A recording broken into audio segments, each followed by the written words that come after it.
You mentioned that the war in Ukraine and your support for the war in Ukraine was indicative of support for democracy and freedom. And you also noted the importance of deterring dictators from learning the wrong lessons of how you respond in Ukraine.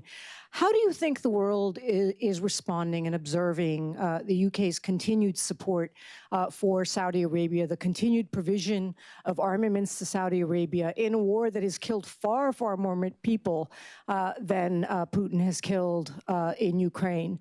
And particularly 5 years on the anniversary of Jamal Khashoggi's murder, it's now reported that your prime minister is going to be hosting Mohammed bin Salman, rolling out the red carpet for him in London. How do you think the world is going to observe that? Do you think people are really buying that this is about democracy and freedom when your government is supporting tyranny and tyrants?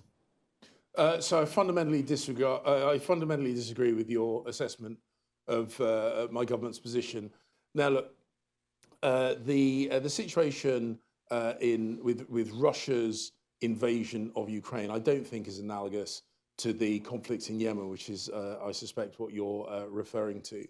I was in Abu Dhabi when Houthi missiles flew across the sky, and I watched the Emirati air defense systems intercept Houthi missiles provided by Iran.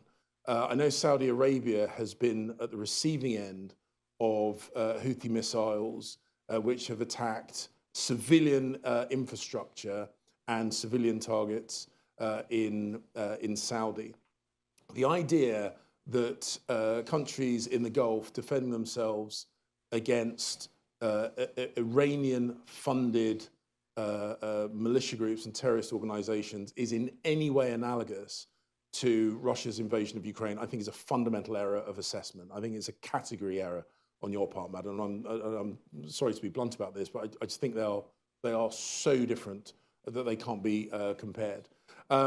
Saudi Arabia has been a bulwark against extremism and terrorism. And that's not to suggest we always agree with the Saudi positions on things. And again, because we have a kind of a mature and well-established relationship with Saudi, when we have disagreements, we raise those directly. But it also happens to be that the Saudis have been in talks with the Houthis to try and bring about peace in Yemen. And Russia's invasion of Ukraine was the most clear-cut modern example of imperial expansionism that any of us have probably seen in our lifetime. I've seen videos, recruitment videos, where Russian soldiers talk about the houses that they will occupy in Kyiv when the war is over and they have taken Ukraine. And if you blur the lines on what is a clear-cut battle of good and evil, I think you're making a fundamental mistake.